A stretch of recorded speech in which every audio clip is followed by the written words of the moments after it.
नमस्कार दोस्तों, स्वागत है आपका फ़िलॉसफ़ी की क्लासेज़ में दर्शन शास्त्र हम पढ़ रहे हैं और आप सबको पता है कि हम पेपर 2 जो है वो हमने शुरू किया है और जिसका नाम है धर्म दर्शन। तो धर्म दर्शन का जो सबसे पहला जो टॉपिक जो हमारा आता है, सबसे पहले हमने जो पढ़ा इसमें विषय प्रवेश पढ़ा था कि हम इसमें क्या है, क्या नहीं है, कैसे है। जब हम इसमें आगे बढ़ेंगे तो सबसे पहला टॉपिक जो हमारे सिलेबस के अनुसार है, वो क्या है नोशंस ऑफ गॉड।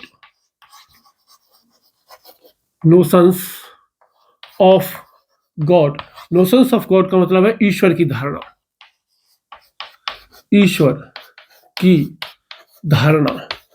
अब जो ईश्वर की धारणा है, इसमें हम क्या क्या पढ़ने वाले हैं।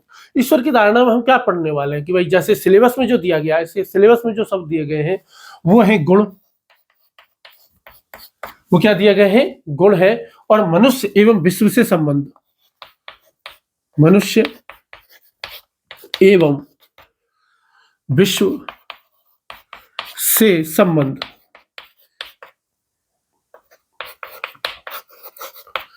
और इसमें भारतीय और पाश्चात्य दोनों ही है, इंडियन एंड वेस्टर्न। तो नोशन ऑफ गॉड, तो इसमें सबसे पहले नोशंस ऑफ गॉड्स में क्या है? एट्रीब्यूट्स है। तो एट्रीब्यूट्स क्या है? फिर relation to man and word है कि भाई इसका जो रिलेशन है वो मैन से और वर्ड से किस प्रकार का है। और इसमें वही इंडियन एंड वेस्टर्न जो है वो है। एक सेकंड देना, सॉरी। तो ये जो है वो हमारा सिलेबस का पहला टॉपिक है। अब जो पहला जो टॉपिक है, इसमें सबसे जो बड़ा जो शब्द है वो है ईश्वर की धारणा। तो सबसे पहले आज हम जो पढ़ने वाले हैं वो ये पढ़ने वाले हैं, देखेंगे, ये जानेंगे, समझेंगे ईश्वर की धारणा है क्या। देखो, ईश्वर की धारणा के अंतर्गत हम क्या क्या पढ़ने वाले हैं। सबसे पहले हम देखेंगे कि ईश्वर को लेकर के लोगों की क्या क्या राय है। कुछ कहते हैं ईश्वर होता है, कुछ कहते हैं ईश्वर नहीं होता है।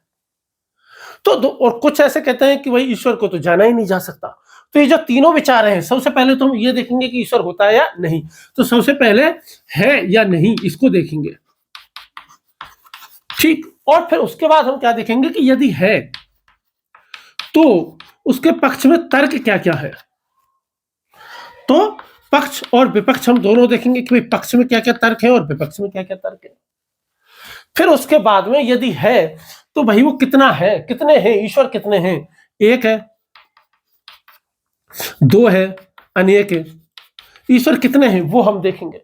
फिर हम देखेंगे ईश्वर के गुण जो कि यहां पे लिखा हुआ है, ठीक। और फिर उसके बाद में ईश्वर से गुण के संबंध में कि भाई ईश्वर में गुण होते हैं कि नहीं है, वो सगुण है, निर्गुण है, वो एक मानव की तरह उसमें जितने भी गुण होते हैं वो मानव वाले गुण होते हैं कि नहीं होते हैं, वो सब हम देखेंगे। फिर उसका जगत से संबंध देख लेंगे और मनुष्य से संबंध देख लेंगे। तो इस प्रकार हम क्या पढ़ने वाले हैं? धर्म दर्शन को पढ़ने वाले हैं, या ईश्वर की धारणा को जो है वो पढ़ने वाले हैं। देखो, ईश्वर है क्या? ईश्वर को इस संसार में, इस सृष्टि में, इस जगत में किस तरीके से माना जाता है? भाई क्या है ईश्वर को? हम क्या मानते हैं? अलौकिक मानते हैं। ईश्वर को हम क्या मानते हैं? परम सत्ता मानते हैं। ईश्वर को क्या मानते हैं? सर्वोच्च सत्ता मानते हैं। अब कुछ लोग क्या कहेंगे? कुछ लोग कहते हैं कि यार ये जो सत्ता है ना, जो ईश्वर है, ईश्वर को ना मानव ने अपने मन के जिज्ञासा के लिए बनाया है, अपने मन के भय की वजह से बना लिया है। कुछ कहेंगे कि नहीं, नैतिकता के लिए बना लिया है। कुछ कहेंगे कि नहीं, इस जगत की व्याख्या करनी है कि ये संसार क्यों है, ये पूरा ब्रह्मांड क्यों है, तो इसकी व्याख्या करने के लिए हमने क्या कर लिया? ईश्वर की अवधारणा को विकसित कर लिया। एक आम आदमी जो होता है ना, एक आम आदमी, हम है, आप हो, कोई भी हो, जब भी वो ईश्वर को सुनता है, ईश्वर शब्द को जो सुनता है, तो ईश्वर शब्द जब सुनेगा तो उसके मन में क्या छवि आती है, उसके मन में क्या विश्वास आता है, उसके मन में क्या विचार उभरता है? तो क्या सोचेंगे कि यार ईश्वर है ना, वो रचयिता है, ईश्वर क्या है? नियंता है, ईश्वर क्या है? एक न्यायाधीश है, ईश्वर क्या है? एक जो है वो करुणावतार है, ईश्वर क्या है? एक पिता है, परमेश्वर है, एक निराकार शक्ति है, एक बहुत दैवीय शक्ति है, अलौकिक शक्ति है। अलग अलग तरीके से कर रहे हैं। और ईश्वर की धारणा जब अलग अलग तरीके से कर रहे हैं, उस पर प्रभाव जो पड़ रहा है वो वहां के समाज का पड़ रहा है, वहां की संस्कृति का पड़ रहा है, वहां की भौगोलिक दशाओं का पड़ रहा है, वहां के इतिहास का पड़ रहा है, और व्यक्तिगत अनुभव का भी पड़ रहा है। हर जगह पे, हर जगह पे, हर समाज में, हर संस्कृति में ईश्वर की जो धारणा है वो अलग अलग तरीके से है। तो बेसिकली हम जो है मुख्य रूप से जो ईश्वर की धारणा में जो समझने की कोशिश करेंगे वो हम ये समझने की कोशिश करेंगे कि भाई ईश्वर है या नहीं है या नहीं है। सबसे पहले हम ये देखने की प्रयास करेंगे कि ईश्वर होता है कि ईश्वर नहीं होता है, और यदि वो ईश्वर होता है तो ईश्वर क्या है, क्या नहीं है, क्या है और क्या नहीं है, ये भी हम देखने की कोशिश करेंगे। और जब हम इसको देखेंगे तो फिर हम ये देखेंगे कि भाई ईश्वर है, मतलब ईश्वर का अस्तित्व है या नहीं है। तो इसमें हम क्या देखेंगे, अस्तित्व देखेंगे, ठीक है। आगे जब हम इसमें बढ़ेंगे, है ना, तो फिर हम उसके क्या देखेंगे, स्वरूप देखेंगे, उसके गुण देखेंगे, उसके कार्य देखेंगे कि भाई उसका स्वरूप कैसा होता है, उसमें क्या गुण होते हैं, वो क्या कार्य करता है ईश्वर। कोई कुछ ना कुछ तो करता ही होगा ना। यदि भगवान है, सबसे पहले पता चल गया भगवान है, फिर हम ये पता चलेंगे भगवान क्या है क्या नहीं है, और फिर भगवान का स्वरूप कैसा होगा, भगवान में कैसे गुण होते हैं, और ईश्वर क्या क्या कार्य ईश्वर करता है। तो वो सारी की सारी चीजें हम जो है वो ईश्वर की धारणा के अंतर्गत समझने का जो है हम प्रयास करते हैं। फिर आगे जब हम बढ़ेंगे तो ईश्वर का जगत के साथ में और मानव के साथ में क्या संबंध है, जगत और मानव के साथ में जो ईश्वर का संबंध है वो कैसा है। क्या ईश्वर ने जगत को बना दिया है और अब ईश्वर जगत से कोई मायने नहीं, कोई लेना देना नहीं रखता, या फिर ऐसा है कि जो ईश्वर जो है वो जगत में हर चीज में जो है वो अपना दखल देता है? क्या वो मानव को आजादी देता है वो जो चाहे वो करे, या फिर वो मानव को आजादी नहीं देता है जो चाहे वो नहीं करने की? तो वो सारी की सारी चीजें जो है वो ईश्वर की धारणा के अंतर्गत देखने वाले हैं। एक बहुत प्रसिद्ध कहानी है, और एक प्रसिद्ध कहानी क्या है कि भाई एक बार क्या हुआ, एक बहुत बड़ा पादरी था, इंग्लैंड का एक बहुत बड़ा पादरी था, है ना। तो पादरी था तो वो मृत्यु को प्राप्त हो गया। मृत्यु को प्राप्त हो गया तो वो स्वर्ग में गया। कहाँ गया? स्वर्ग में गया। जब वो स्वर्ग में गया तो उसने देखा कि जो स्वर्ग का जो दरवाजा है वो एकदम मोतियों का दरवाजा है, और इतना विशाल दरवाजा है कि उसका जो ऊपरी सिरा है वो उसको नजर नहीं आ रहा है। बहुत बड़ा दरवाजा है। अब वो जब उसने बहुत बड़ा दरवाजा देखा तो वो डरा भी और खुश भी हुआ। मतलब इतना बड़ा दरवाजा था कि उसको ऐसे लग रहा था कि मैं तो यहाँ चींटी के समान हूं। है वो ऐसे पूरा करके देख रहा है लेकिन दरवाजे की छत भी नहीं दिख रही, इतनी ऊंची छत है। और वो ये सोच रहा है कि यार जब गेट इतना बड़ा है तो अंदर कितना बड़ा होगा, ये स्वर्ग कितना बड़ा होगा। तभी उसने देखा कि दरवाजे पर जो सेंट पीटर है, सेंट पीटर बहुत ही एक प्रसिद्ध संत माने जाते हैं ईसाई परंपरा में, तो जो सेंट पीटर है वो द्वारपाल बन करके बैठे हुए हैं वहां पर। क्या बन करके बैठे हुए हैं? द्वारपाल बन करके बैठे हुए। तो इतना बड़ा पादरी आया, द्वारपाल के पास गया, है द्वारपाल को नमस्कार किया, प्रणाम किया। तो उसने कहा कि यार कि अब मैं स्वर्ग में आ गया, मुझे विश्वास नहीं हो रहा, इतना बड़ा स्वर्ग है यार। अब मुझे भगवान का से मिलना है, अब मुझे जल्दी से बता दो कि गॉड किधर है, गॉड कहाँ मिलेंगे, भगवान कहाँ मिलेंगे, मैं उनसे मिलना चाहता हूं। तो पीटर मुस्कुराए और बोले कि भैया मैं तो केवल द्वारपाल हूं, मैंने खुद ने ही आज तक भगवान को कभी नहीं देखा। मुझे तो ये तक नहीं पता कि अंदर भगवान है भी कि नहीं भी है, अंदर है भी कि नहीं भी।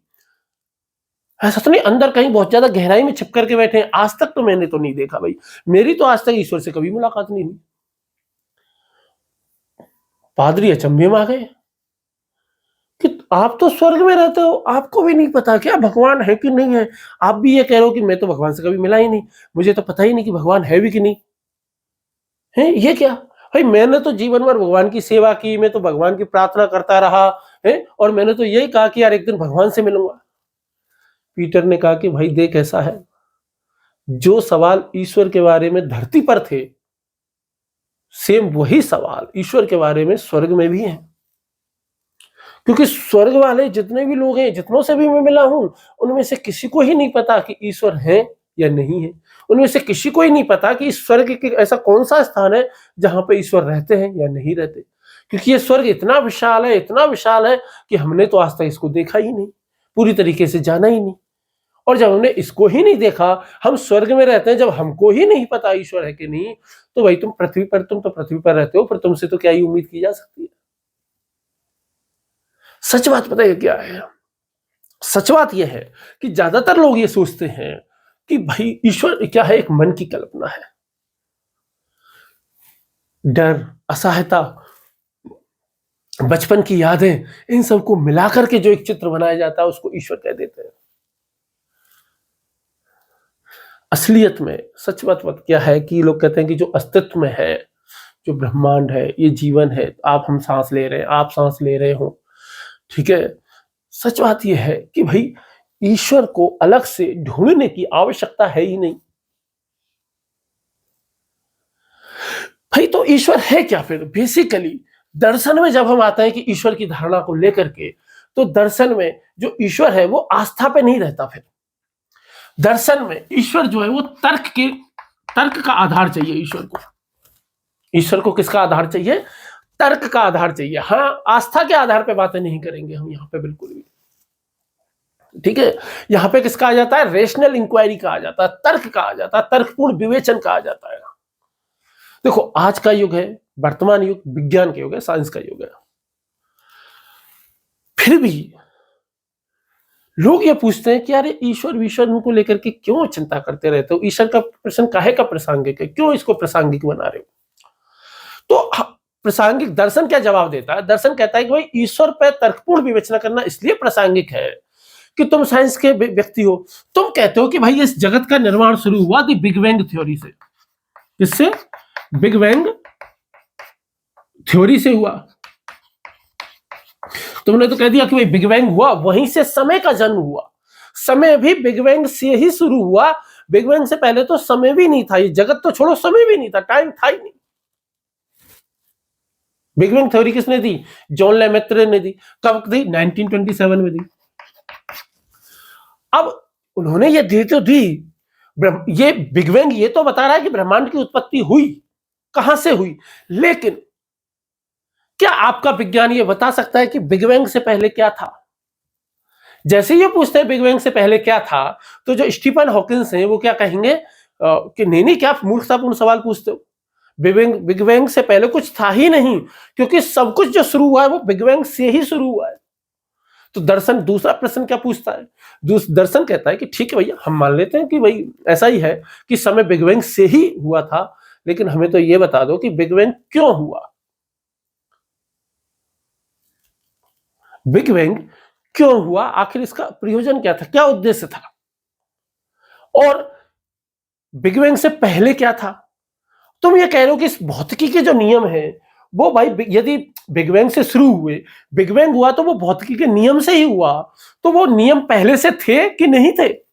जो फिजिक्स के जो रूल्स है वो बिग बैंग से पहले थे कि नहीं थे? या बिग बैंग या फिजिक्स के रूल भी तभी बने जब बिग बैंग हुआ, क्योंकि बिग बैंग तो फिजिक्स के रूल्स से हुआ है।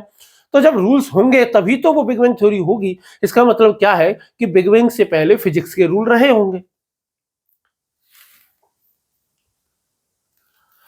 जब साइंस जहां पर उत्तर नहीं देता ना, वहां दर्शन देने की कोशिश करता है। ईश्वर का जो प्रश्न है वो विज्ञान का विरोध नहीं करता है, विज्ञान के अगेंस्ट में नहीं जाता है, बल्कि ये तो विज्ञान के साथ साथ चलता है, विज्ञान की सापेक्षता में चलता है। विज्ञान हमें ये बताता है कि बिग बैंग कैसे हुआ है, लेकिन बिग बैंग क्यों हुआ है, बिग बैंग का क्या उद्देश्य हो सकता है, ये तो दर्शन शास्त्र ही बता सकता है भैया, ये तो फिलॉसफी ही बता सकती है कि बिग बैंग क्यों हुआ होगा। ठीक है, तो अब हम जब ईश्वर के बारे में आते हैं तो ईश्वर को लेकर के ज्यादातर जो चीजें आती हैं, तीन स्थितियां ईश्वर को लेकर के हमारे सामने आती हैं कि ईश्वर हो भी सकता है और ईश्वर नहीं भी हो सकता है। इसको लेकर के तीन सिचुएशंस हैं, और तीन सिचुएशंस कौन कौन सी है हमारे सामने? तीन सिचुएशन ये है कि भाई ईश्वर हो सकता है, ईश्वर नहीं हो सकता है, और पता नहीं भाई हो भी सकता है और नहीं भी हो सकता है। तो इनको हम तीन विचार कहते हैं। और तीन विचार कौन कौन से हैं? हमारे सामने जो सबसे पहला जो विचार है उसको हम कहते हैं अथीज्म।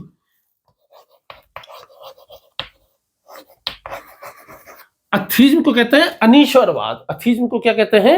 निरीश्वरवाद कह दो या अनीश्वरवाद कह दो, है ना। निरीश्वरवाद, निरीश्वरवाद। दूसरा जो आता है उसको हम कहते हैं एग्नोस्टिसिज्म, यानी कि अज्ञेयवाद। किसको कहते हैं उसको? दूसरे को एग्नोस्टिसिज्म यानी कि अज्ञेयवाद।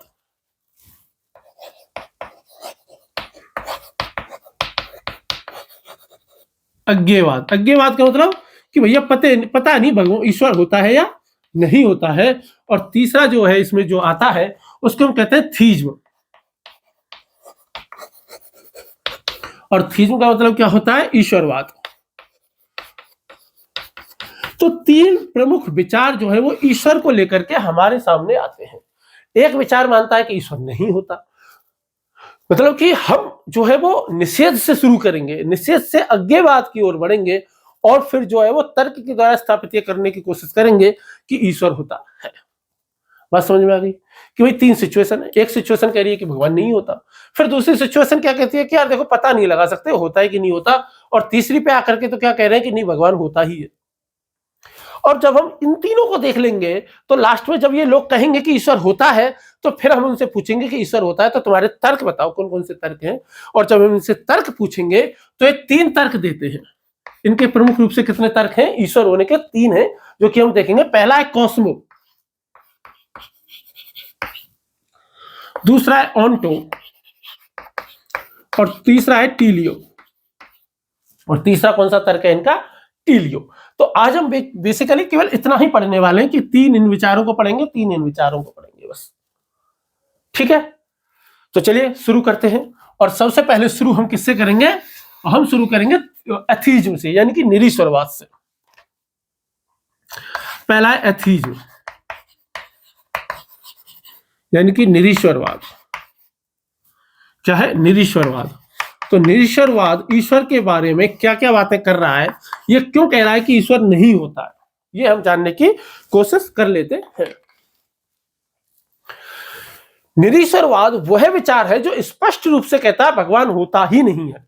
स्पष्ट साफ क्लियर शब्दों में कह रहा है ईश्वर नाम की कोई चीज नहीं है, ईश्वर है ही नहीं।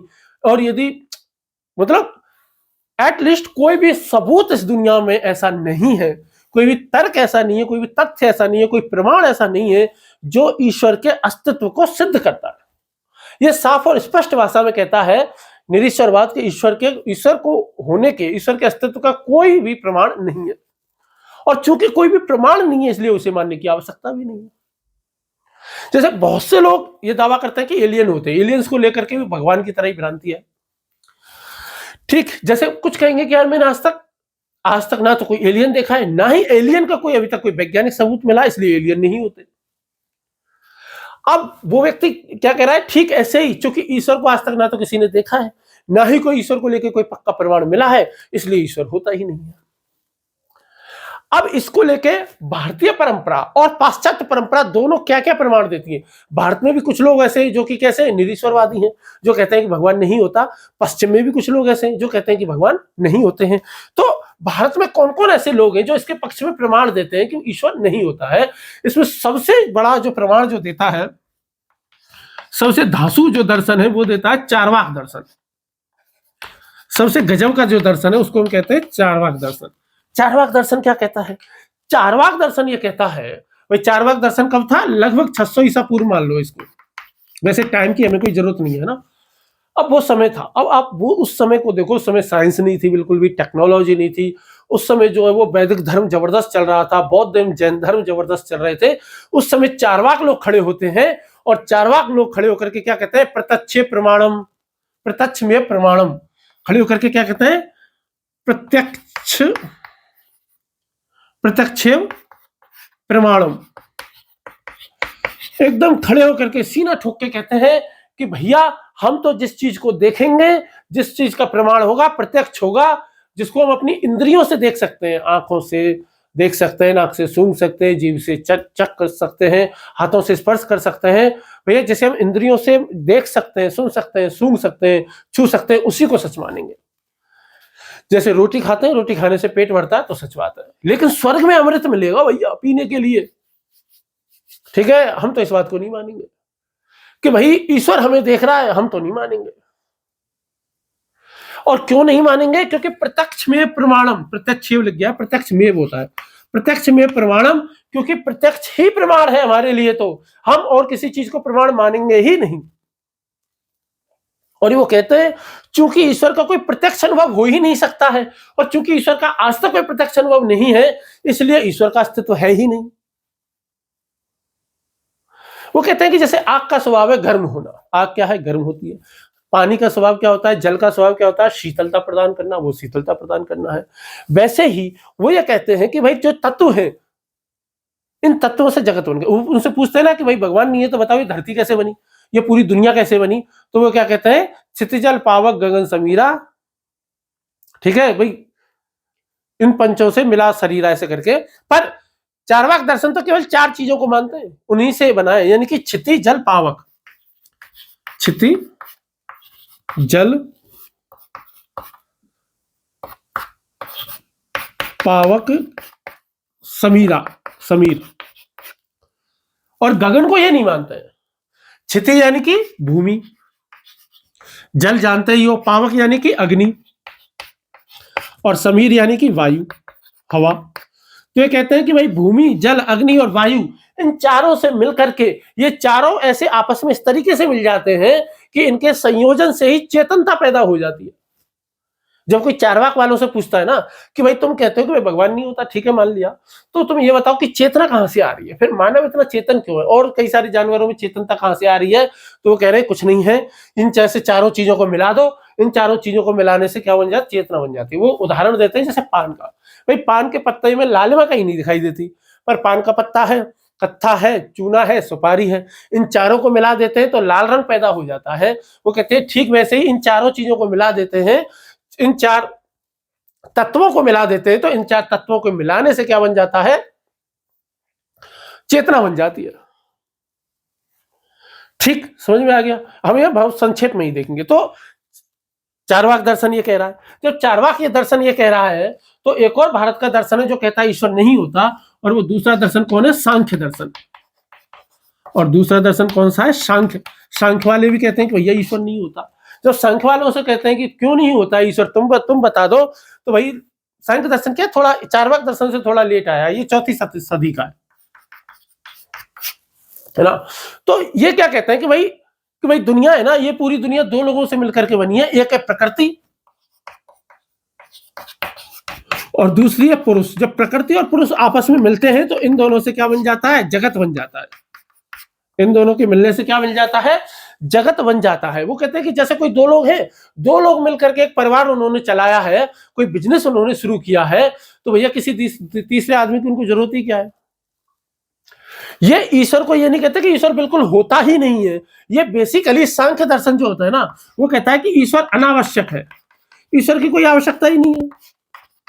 तुम वैसे ही होल्ला मचाते हो कि ईश्वर होना चाहिए, बोले जरूरत ही नहीं है। ये दुनिया तो प्रकृति और पुरुष से मिली है, और प्रकृति में 3 गुण होते हैं, सत्व, तमो और रजस।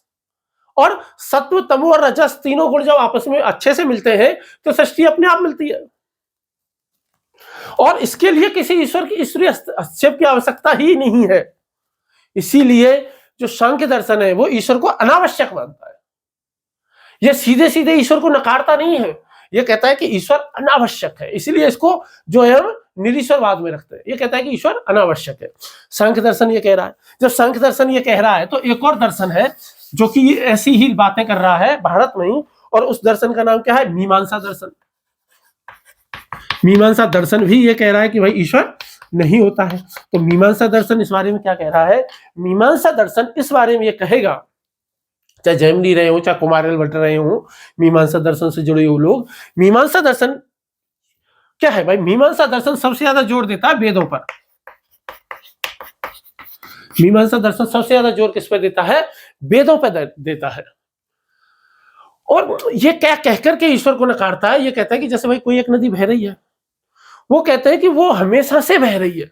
जब इनसे लोग पूछते हैं ना कि दुनिया कैसे बनी, तो कहते हैं भाई ये दुनिया हमेशा से ऐसी ही थी, इसको किसी ने बनाया ही नहीं, ये शुरू से ऐसी ही थी। इसलिए सबसे पहला दिन ढूंढना बेकार की बात है, सबसे पहला दिन कभी था ही नहीं। दुनिया ऐसी ही रही है, हमेशा से ही ऐसी है। और ये जो चीजें हैं दुनिया में दिख रही है हमेशा से ऐसी हैं, इनके लिए किसी भी रचयिता की आवश्यकता नहीं है। अब मीमांसा दर्शन फिर एक नई चीज भी पूछता है, वो कहता है कि भाई तुम कहते हो ईश्वर ने जगत बनाया, ईश्वर ने पूरी दुनिया बनाई, ठीक है मान लेते हैं, तो मुझे ये बताओ, तो जब ईश्वर ने पूरी दुनिया बनाई तो क्या ईश्वर के पास शरीर था कि नहीं था? ईश्वर सगुण था कि निर्गुण था? यदि ईश्वर में मतलब सशरीरी था कि नहीं था? यदि ईश्वर के पास शरीर था तो ईश्वर का शरीर किसने बनाया? और उसके पास यदि शरीर नहीं था, वो अशरीरी था, तो हमें ये बताओ कि ईश्वर के जब हाथ पैर ही नहीं थे, जब उसके दिमाग ही नहीं था, तो फिर उसने ये दुनिया कैसे बना दी? इस भौतिक जगत का निर्माण कर कैसे दिया? जैसे भाई वो उदाहरण, जैसे कुम्हार है, कुम्हार से कहीं कोई घड़ा बना दो, अब घड़ा वो कैसे बनाएगा? घड़े के लिए उसको चाक चाहिएगी, मिट्टी चाहिएगा, पानी चाहिएगा। ऐसे ही यदि ईश्वर को जगत बनाना है तो कुछ ना कुछ तो चाहिए कि नहीं चाहिए? अब कुछ कह दे भाई, तुम ये कह दो, फिर कुछ लोग कह देते हैं कि यार भगवान ने तो इसलिए बनाई है, मनोरंजन के लिए बना दी। अरे पागल हो क्या? भगवान यदि मनोरंजन के लिए दुनिया को बनाएगा तो इसका मतलब यह है कि भगवान में कमी हो गई, भगवान को मनोरंजन की जरूरत है, इसका मतलब भगवान में अपने आप में कुछ कमी है, और जिसमें कमी होगी वो भगवान कैसे हो जाएगा? जिसमें कुछ भी कमी होगी वो भगवान कैसे हो जाएगा? भाई ये बताओ है? यदि उसको किसी बाहरी चीज से खुशी मिल रही है तो भाई कैसे होगा? फिर बहुत से लोग कहते हैं, कुछ दर्शनों में परंपरा में तर्क भी दिए जाते हैं कि भाई दया के कारण भगवान ने सृष्टि बना ली। तो भैया दया से बना ली है तो इस संसार में तो अत्याचार दिख रहा है, इस संसार में तो पीड़ा दिख रही है, इस संसार में तो कष्ट दिख रहा है। गौतम बुद्ध तो कह रहे हैं सर्वम दुखम दुखम है, चारों तरफ दुखी दुख है।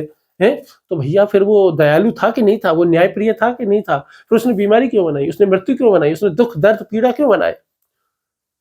इसका मतलब यह है कि भगवान दयालु नहीं है।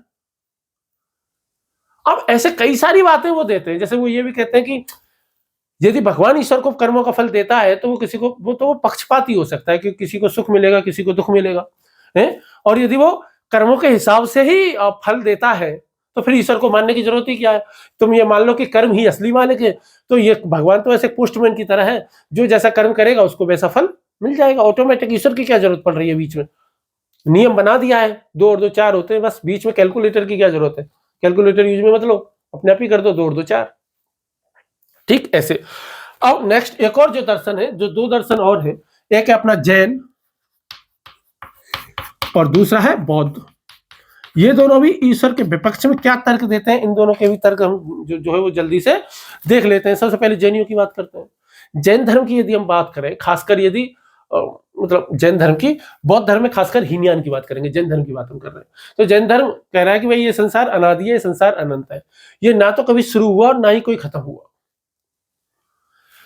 चूंकि ये ना ये संसार क्या है, इस संसार का ना तो आदि है ना ही अंत है, ना आदि ना अंत। चूंकि इसका ना तो आदि है और ना ही अंत है तो उसके रचयिता की आवश्यकता ही नहीं है। जब ये कभी हमेशा से ही ऐसा है तो उसके रचयिता की आवश्यकता ही क्या है? इसका कोई पहला दिन था ही नहीं। दूसरी बात यह है कि जैसे बढ़ई होता है, उसको मेज बनाने के लिए लकड़ी चाहिए, वैसे ही ईश्वर को इस दुनिया को बनाने के लिए कुछ सामान तो चाहिए। यदि वो सामग्री उसके पास फिर आई कहां से? और यदि वो सामग्री ईश्वर से अलग थी तो इसका मतलब ईश्वर अकेला नहीं था। और आप ये कह रहे हो कि यदि ईश्वर ने खुद ने वो सामग्री बनाई है तो उसने खुद, तो इसका मतलब यह है कि ये दुनिया जो है वो ईश्वर ही है। फिर दूसरी बात, जैन दर्शन ये भी पूछता है कि भाई इस संसार में दुख दर्द है, इनको भगवान दूर क्यों नहीं कर रहा? भाई हटा क्यों नहीं सकता? इसका मतलब वो सर्वशक्तिमान है।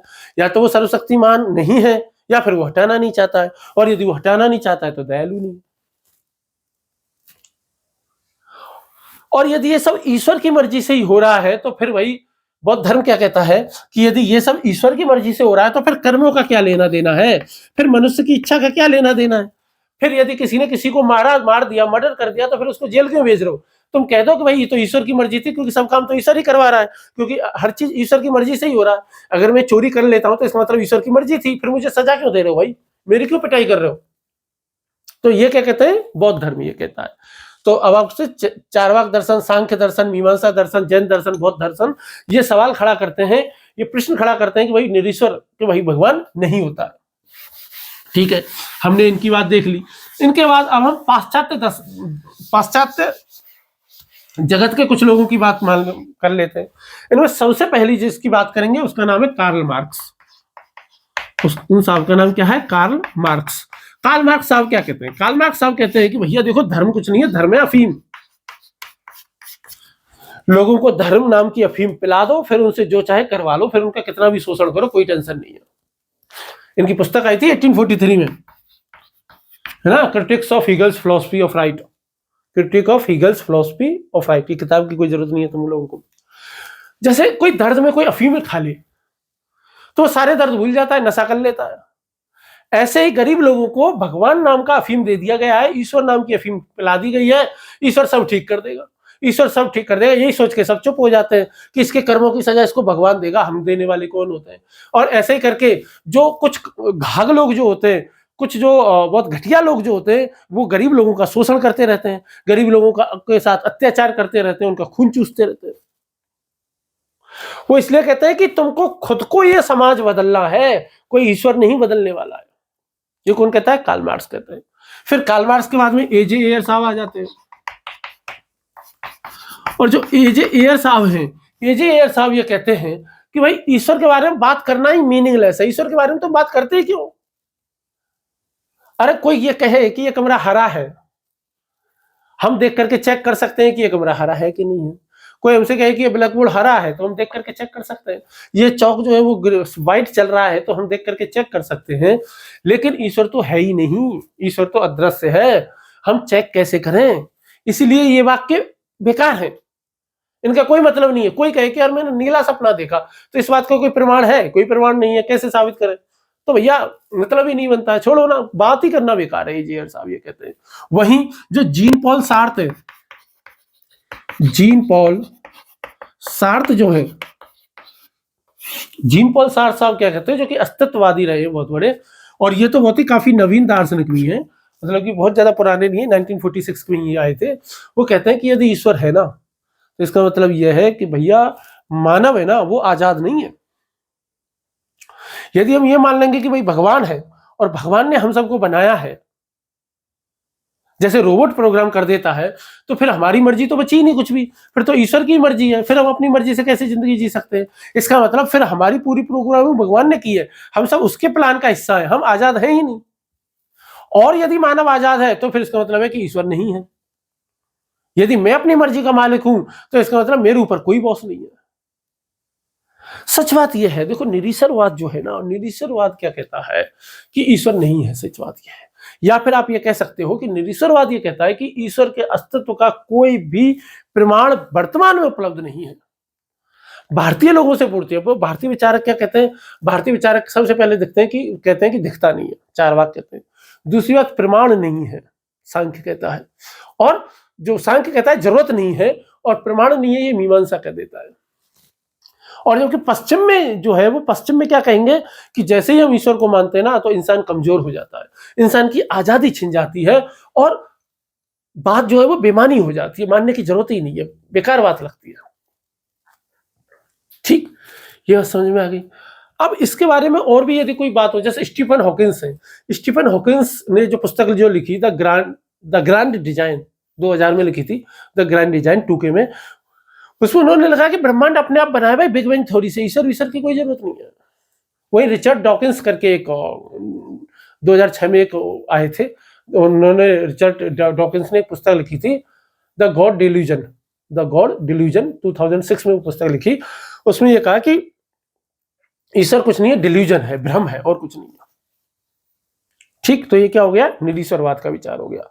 अब दूसरे विचार की तरफ बढ़ते हैं, और हमारा जो दूसरा जो विचार है वो है एग्नोस्टिसिज्म, यानी कि अज्ञेयवाद। दूसरा विचार हमारा क्या है? एग्नोस्टिसिज्म, यानी कि अज्ञेयवाद।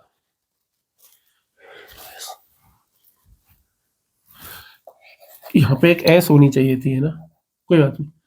दूसरा विचार क्या है?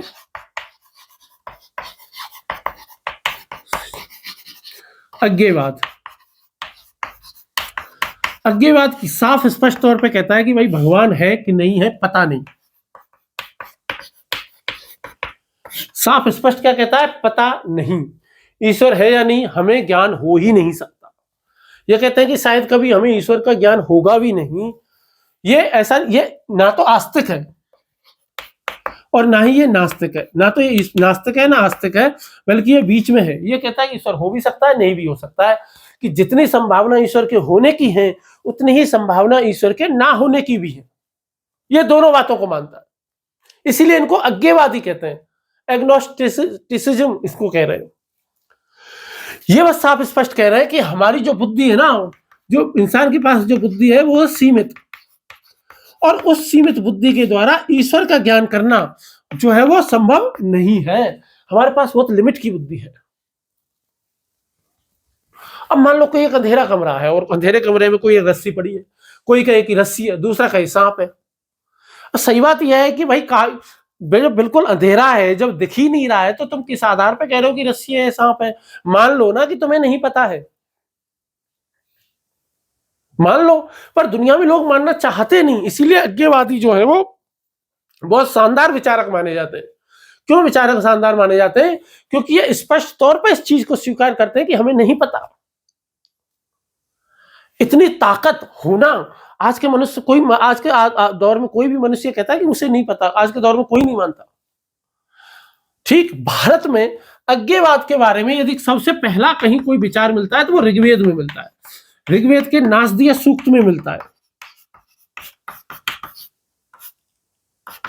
ऋग्वेद का जो नासदीय सूक्त जो है, उस नासदीय सूक्त जो है वो सूत्र लिख दिया, सॉरी, सूक्त जो है उसमें मिलता है। और नासदीय सूक्त क्या है? 10वें मंडल में 129वां शायद, ऐसा कुछ होगा, है ना, वहां है। वो अज्ञेयवाद का सबसे प्राचीन उदाहरण है, पूरे संसार का सबसे गहरा उदाहरण भी है। जब यहाँ पर सृष्टि की उत्पत्ति के रहस्यों पर विचार किया जाता है तो यहाँ पर कोई हठधर्मिता वाला उत्तर नहीं दिया जा रहा, बल्कि ये तो सत्य की खोज पर बल देता है। ये सूत्र ये तर्क देता है, चूंकि देवता भी सृष्टि के बाद आए, इसलिए देवता भी नहीं जानते कि सृष्टि का मूल स्रोत क्या है। और इस सूक्त के जो अंतिम श्लोक में जो कहा गया है कि वो ये कहते हैं कि इस जो सृष्टि का जो परम अध्यक्ष जो है, वो जो परम आकाश में बैठा है, शायद वो जानता हो, शायद वो भी ना जानता हो कि सृष्टि पूरी कैसे बनी है। यो आसाध्यक्ष ऐसे करके कुछ है ना, परमे, ठीक। और इसके ऋग्वेद के बाद में सबसे प्रमुखता से जो अज्ञेयवादी है उनमें आता है इमैनुअल कांट का नाम। कांट ये कहता है कि भाई हमारी बुद्धि है सीमित। कांट ने 1781 में अपनी पुस्तक लिखी थी क्रिटिक्स ऑफ प्योर रीजन, उसमें उन्होंने बताया कि हमारी बुद्धि केवल उसी चीज को देखती है जो टाइम और स्पेस में हो। हम हमेशा ही हर चीज का कारण देखते हैं, तो हमें यदि किसी भी चीज को जानना है तो उसके लिए टाइम चाहिए, वो टाइम में होनी चाहिए, एक स्पेस में होनी चाहिए, और उसका कोई कारण होना चाहिए। और जो ईश्वर है वो इन तीनों से ही परे है। और तीनों से क्या ईश्वर समय से बना हुआ है क्या? नहीं, क्योंकि समय तो बिग बैंग से शुरू हुआ है, उससे पहले तो समय था ही नहीं। और तो यदि समय होगा तो ईश्वर कैसे होगा? क्योंकि ईश्वर तो समय से भी परे है। फिर स्थान, ईश्वर क्या स्थान में नहीं हो सकता ईश्वर? भाई ईश्वर ने यदि ये धरती बनाई है तो तुम ये कहना चाहोगे कि ईश्वर भी इस धरती में कहीं ना कहीं रहता है? यदि ईश्वर भी इस धरती में ही रहता है, भीतर ही, तो एक कुम्हार जो है वो घड़े में भीतर बैठ करके तो घड़ा बनाता नहीं, वो तो बाहर बैठ करके बनाता है। ऐसे ईश्वर ने बाहर से इस धरती को बनाया होगा। जब बाहर से बनाया होगा तो उससे पहले स्पेस होगी नहीं, जगह होगी नहीं, फिर हम उस जगह की कल्पना कैसे करें? और तीसरी बात है, कारण नहीं समझ में आ रहा भैया। जैसे हमारे यहाँ आज भी यो है, जिस कार्य का कारण हमें समझ में नहीं आए उसको हम चमत्कार कह बैठते हैं। उसको हम क्या कह देते हैं? चमत्कार। कि यार देखो गैस नहीं जल रही है लेकिन फिर भी दूध उफन रहा है, दूध में उबाल आ रही है। कि देखो इस मोटरसाइकिल में पेट्रोल नहीं डाला है, कोई सीएनजी नहीं डाली है, कोई गैस नहीं है, कोई बिजली नहीं है, कुछ भी नहीं है, लेकिन फिर भी चल रही है। तो इंसान इसको क्या कह देगा? चमत्कार कह देगा। या बाइक को कोई चलाने वाला नहीं है, अपने आप चल रही है, तो आम आदमी इसको क्या कह देगा? चमत्कार कह देगा। ठीक। तो कांट क्या कहते हैं कि हमारी जो मानव की जो बुद्धि है वो ईश्वर की अवधारणा को नहीं समझ सकती। और दूसरी बात कांट ये भी कहते हैं, भाई क्या ही पता कि भगवान, जैसे कोई व्यक्ति लाल चश्मा जिसकी आंखों पे चढ़ा हो तो उसको पूरी सृष्टि कैसी दिखाई देती है? लाल ही लाल दिखाई देती है। तो हमारी बुद्धि तो हमको भगवान ने दी है। भाई ऐसा भी तो हो सकता है ना, जैसे मान लो कि इंसान ने कोई रोबोट बनाया और रोबोट को देखने की शक्ति नहीं दी। अब देखने की शक्ति नहीं दी, और आप कभी बोले भी नहीं हो और उसको देखने की भी शक्ति नहीं दी गई है। और रोबोट हंस रहा है कि यार देखो भगवान होता ही नहीं है, मेरा कोई बनाने वाला ही नहीं है। तो बोलो ऐसा भी तो हो सकता है कि भाई, ऐसा भी तो हो सकता है कि ईश्वर को जानने के लिए हमारे पास जितनी बुद्धि है या हमारे पास जितने भी अंग हैं, उनके अतिरिक्त एक और अंग की आवश्यकता पड़ती हो, एक और इंद्रिय की आवश्यकता पड़ती हो, और वो इंद्रिय भगवान ने हमको दी ही नहीं है। तो हम ईश्वर के बारे में पता ही नहीं लगा सकते कि ईश्वर होता है या नहीं होता है। हमारी बुद्धि सीमित है। ये कौन कह रहा है? कांट साहब कहते हैं। और जब हक्सले साहब, टी.एच. हक्सले साहब से जब ये बात पूछी गई, टी.एच. हक्सले साहब से जब ये बात पूछी गई कि भाई तुम्हारा क्या कहना है, तो टी.एच. ईश्वर के बारे में जब हक्सले साहब ये कहते हैं, हक्सले साहब ने ही तो सबसे पहले ये एग्नोस्टिसिज्म शब्द दिया। अज्ञेयवाद जो शब्द जो गढ़ा है, वो गढ़ा किसने? हक्सले साहब ने ही तो गढ़ा है। ठीक है, वो ये कहते हैं कि भाई मैं ना तो ईश्वर को मानता हूं और ना ही उसके ना होने की दावा करता हूं। मैं तो साफ साफ कहता हूं कि भैया ईश्वर है या नहीं है मुझे नहीं पता।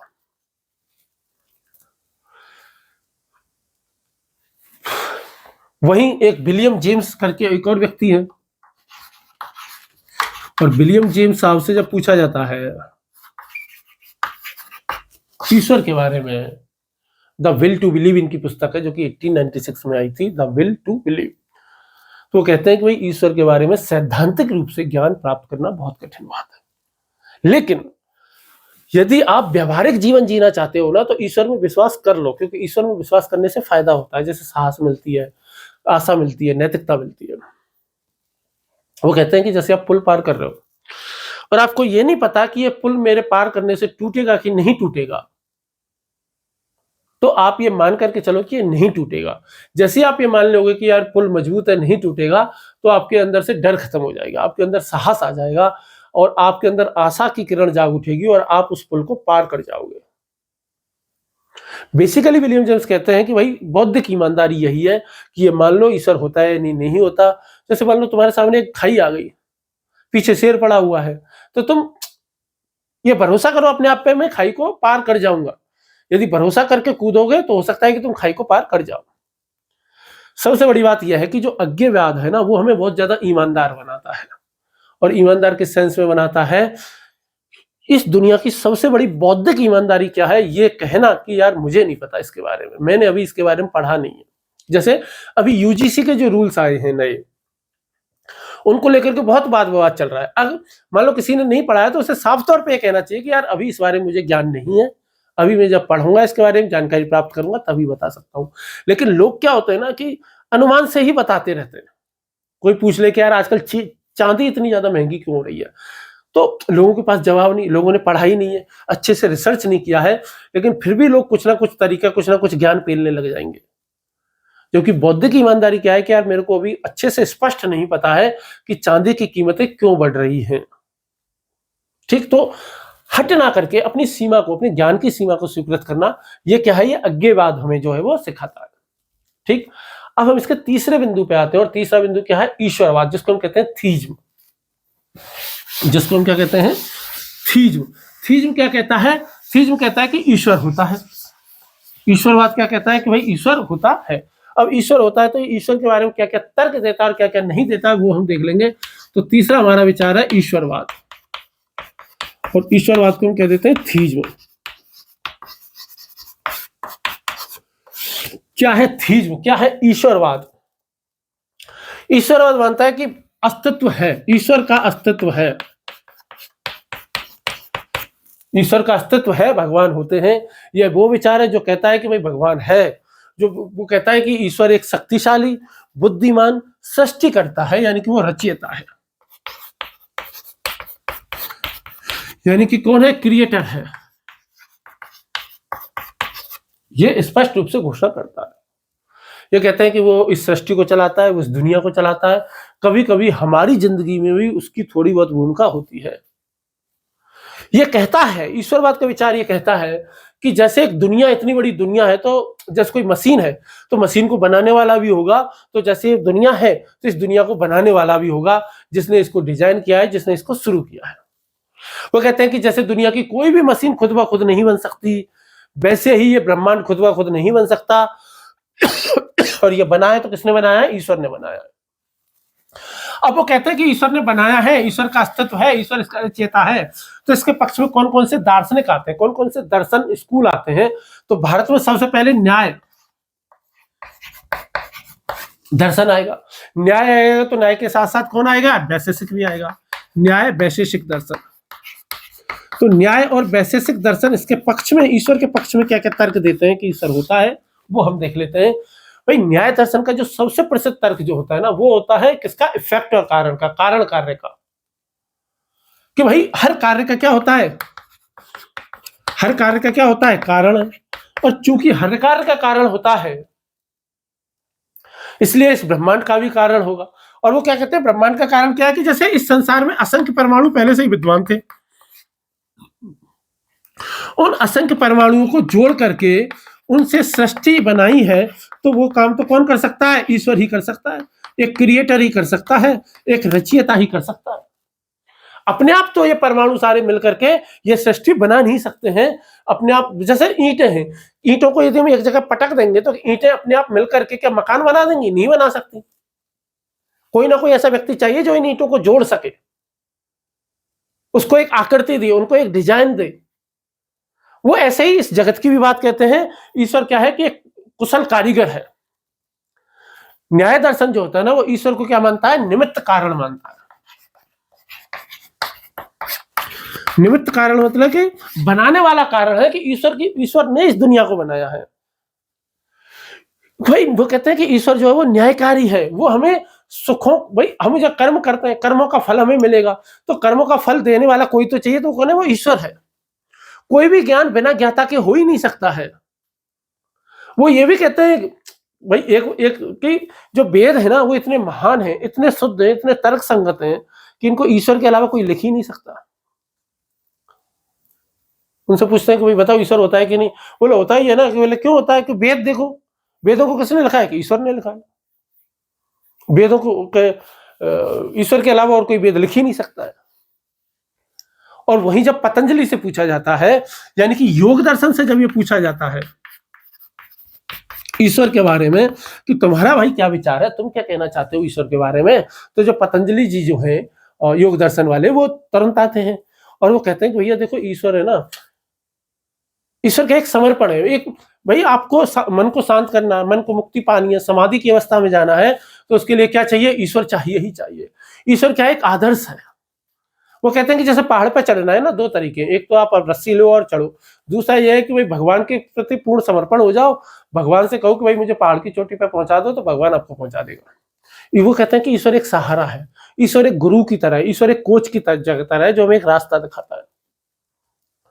वो कहते हैं कि भाई ईश्वर एक टीचर की तरह है जो आपको बताता है कि भाई कैसे सीख सकते हैं, कैसे क्या कर सकते हैं। ठीक। और अद्वैत वेदांत की बात यदि हम कर लें, अद्वैत वेदांत के कौन है? शंकराचार्य जी। अद्वैत वेदांत की बात यदि हम करेंगे और यदि अद्वैत वेदांत में शंकराचार्य जी से सब हम पूछेंगे, तो शंकराचार्य जी क्या कहेंगे? शंकराचार्य जी कहते हैं कि भाई देखो ऐसा है कि ब्रह्मम सत्य जगत मिथ्या, कि ब्रह्म ही सत्य है। सत्य क्या है? केवल ब्रह्म है, और ये जगत है, ये क्या है? ये तो मिथ्या है।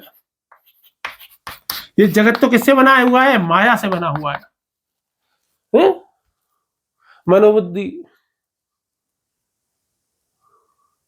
मनोबुद्धि अहंकार चित्तानी ना हम, उनका वो है ना, सट वो है, नाम याद नहीं आ रहा उसका ना, मनोबुद्धि अहंकार चित्तानी ना हम। ठीक है। वो कहते हैं कि भाई तुमको पानी में बुलबुले दिखते हैं, तुमको पानी में लहरें दिखते हैं, लेकिन बुलबुले और लहरें कोई अलग से हैं क्या? नहीं है। बोले वो पानी ही तो है। वो क्या है? पानी ही है। ईश्वर का अपना कोई रंग नहीं है, ईश्वर का कोई रूप नहीं है। ये पूरी दुनिया जो तुम्हें दिखाई दे रही है वो सब ब्रह्म ही है। मैं भी ब्रह्म हूं, तुम भी ब्रह्म हो, ये पूरी दुनिया ब्रह्म ही है। ठीक। और वहीं यदि रामानुज साहब से पूछा जाए, एक है दर्शन है विशिष्ट अद्वैत, एक दर्शन है जिसका नाम क्या है? विशिष्ट अद्वैत। और विशिष्ट अद्वैत देने वाले कौन है? रामानुज साहब है। और रामानुज साहब तो कहते हैं कि भाई ईश्वर है ना, वो क्या है? एक माँ की तरह है। ईश्वर क्या है? एक माँ की तरह है। ठीक है, तो ऐसे करके ये तर्क देते हैं कि भाई कौन होता है, ईश्वर देता है। इनके लिए तो बस ईश्वर है, एक माँ की तरह है, किसकी तरह है, ईश्वर होता ही होता है। ठीक, पश्चिम में ईश्वरवाद के पक्ष में कौन कौन है वो हम देख लेते हैं। तो पश्चिम में ईश्वर के पक्ष में सबसे पहले जो है वो हमारे कौन है, अरिस्टोटल है। कौन है, अरिस्टोटल, यानी कि अरस्तु। अरस्तु एक धारणा देते हैं, और अरस्तु एक धारणा किसकी देते हैं, एक अचल चालक की देते हैं। वो कहते हैं कि यार इस दुनिया में, जैसे मान लो कि ये है, यदि हम इसको एक को गिराएंगे तो ये सारी की सारी गिरती हुई चली जाएंगी। तो कहते हैं कि इसको सबसे पहले को किसने गिराया, कोई ना कोई एक ऐसा व्यक्ति होगा जिसने इसको गिराया होगा, और जिसने इसको गिराया होगा वही कौन है, वही ईश्वर। वो कहते हैं कि सृष्टि शुरू हुई तो कहीं ना कहीं से तो कोई एक ऐसा व्यक्ति होगा जिसने इसको शुरू किया। कोई ना कोई ऐसा होना चाहिए जो पहला चालक होना चाहिए। इसमें जो कार्य जो हुए हैं, जो पहला जो कार्य हुआ उसका कोई ना कोई कारण तो होगा ही। तो ये कौन कहता है, अरस्तु साहब कहते हैं। वहीं यदि स्पिनोजा से पूछा जाए, वहीं यदि ये बात किससे पूछी जाए, स्पिनोजा साहब से पूछी जाए कि भाई तुम क्या कहते हो, तुम बताओ, तो वो अपनी जो एथिका प्रिंसिपल्स, जो उनकी पुस्तक है एथिक्स की, है ना, 1677 की शायद होगी ना, सालों से कोई लेना देना नहीं है। वो कहते हैं कि भाई ईश्वर कुछ नहीं है, ईश्वर प्रकृति है। ईश्वर और प्रकृति एक ही बात है, ये पूरी प्रकृति क्या है, ईश्वर ही है। कोई कहे कि समुद्र ही पानी है, कोई कहे पानी ही समुद्र है, बोले एक ही बात है। ईश्वर अलग से कोई व्यक्ति नहीं है जो ऊपर जाकर के बैठा है। ईश्वर वही सब कुछ है जो तुम्हें दिखाई दे रहा है, पेड़ है, जानवर है, तुम है, मैं हूं, सूरज है, चांद है, तारे हैं, धरती है, कानून है, फिजिक्स है, लॉ है, ये सब ईश्वर ही है। जो कोई कहे कि ना, जैसे ईश्वर है मतलब हर चीज ईश्वर ही है, कहने मतलब, जिस कहने का मतलब माउस हो, सीपीयू हो, है ना, मदरबोर्ड हो, एएलयू हो, स्क्रीन हो, ये सब मिलकर के कंप्यूटर बनाते हैं। तो बोले कि ये सब है ही नहीं, ये कंप्यूटर ही है बस, और कुछ है ही नहीं। ठीक है, जैसे लहरों से सागर अलग नहीं होता और सागर से लहरें अलग नहीं होती, वैसे ही प्रकृति से ईश्वर अलग नहीं है और ईश्वर से प्रकृति अलग नहीं है। ईश्वर दुनिया को कहीं बाहर से बैठ करके नहीं चला रहा है, बल्कि ईश्वर तो क्या है, इस दुनिया के कण कण में शामिल है। ये बात कौन कह रहा है, स्पिनोजा साहब कह रहे हैं। और लाइबनिज साहब क्या कह रहे हैं, लाइबनिज साहब को भी देख लेते हैं। लाइबनिज साहब से पूछा गया कि भाई तुम भी कुछ बता दो, ईश्वर होता है कि नहीं होता। तो लाइबनिज साहब ये कह रहे हैं कि भाई ईश्वर ने तो इस दुनिया का सबसे अच्छा बनाया। जैसे दुनिया की सबसे अच्छी जो बिल्डिंग जो बनाई होगी, वो सबसे अच्छे आर्किटेक्ट नहीं बनाई होगी। ठीक है, तो वही बात ईश्वर के बारे में भी है कि ईश्वर ने जो है वो सर्वोत्तम विश्व बनाया है, सबसे अच्छा बेस्ट पॉसिबल वर्ल्ड जो है वो बनाया है, जिसमें सुख भी है, दुख भी है, और सब कुछ एकदम बेहतर है। और चूंकि ईश्वर परफेक्ट है इसलिए उसने बेस्ट बनाया है। तो इसने कहा कि भाई, किसी ने पूछा कि इस दुनिया में बुराई क्यों है, वो उन्होंने कहा कि ये हमारी बेहतरी के लिए है, इससे ज्यादा अच्छा कुछ होता ही नहीं। और जैसे एक घड़ी वाला घड़ी बनाता है, और घड़ी वाला जब घड़ी बनाता है तो ये कोशिश करता है कि सबसे शानदार घड़ी बने। उस घड़ी के जितने भी अंग हैं, जितने भी उसमें यंत्र लगे हुए हैं, जितने भी उसमें चीजें लगी हुई हैं, जिससे सारी सुइयां वगैरह जो कुछ भी है, सब आपस में मिलकर के शानदार तरीके से काम करे, ऐसी भगवान ने भी ये सब कुछ बनाया है। और ये बात कौन कह रहा है, आपके स्पिनोजा साहब कह रहे हैं।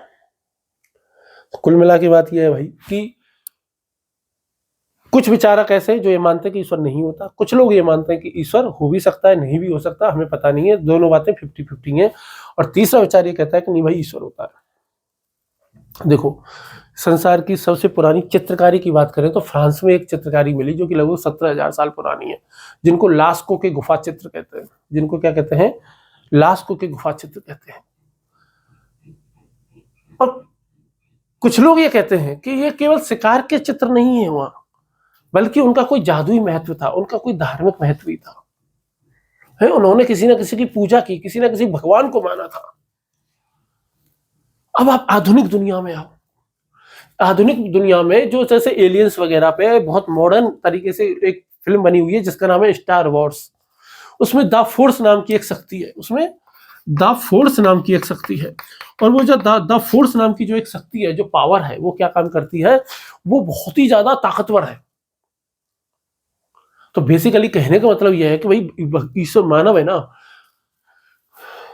दोनों के बीच में 1000 साल का अंतर है, लेकिन हर कोई ये सोचना चाह रहा है, मानव की एक सामान्य बुद्धि है, वो हमेशा ये जानना चाहता है कि इस भौतिक संसार के पीछे कौन है। क्या हमसे ज्यादा शक्तिशाली कोई सत्ता है? क्या हमसे शक्तिशाली कोई ऊर्जा मौजूद है? क्या कोई अदृश्य ताकत विद्वान है? मानव की मूलभूत प्रवृत्ति है ईश्वर की खोज करना।